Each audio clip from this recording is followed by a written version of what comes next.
இந்திய அணியுடனான டெஸ்ட் தொடரில் பங்கேற்க மும்பை வந்த ஸ்டீஃபன் ஸ்மித் தலைமையிலான ஆஸ்திரேலிய அணிக்கு உரிய முறையில் வரவேற்பளிக்கப்படவில்லை என்ற குற்றச்சாட்டு எழுந்துள்ளது.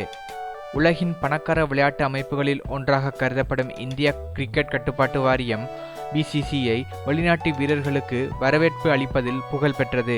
ஆனால் மும்பை விமான நிலையத்தில் ஆஸ்திரேலிய அணி வீரர்களுக்கு உரிய முறையில் வரவேற்பளிக்கப்படவில்லை என்ற குற்றச்சாட்டு எழுந்துள்ளது. துபாயிலிருந்து விமானம் மூலம் மும்பை சத்ரபதி சிவாஜி விமான நிலையம் வந்து ஸ்டீஃபன் ஸ்மித் தலைமையிலான ஆஸ்திரேலிய அணி வீரர்கள் தங்களது விளையாட்டு உபகரணங்கள் கொண்ட பைகளை தாங்களாகவே சுமந்து சென்று வேன்களில் வைத்தனர்.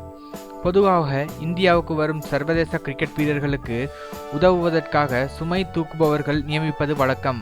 ஆனால் இந்த வசதி தற்போது வந்துள்ள ஆஸ்திரேலியா வீரர்களுக்கு வழங்கவில்லை என்று கூறப்படுகின்றது.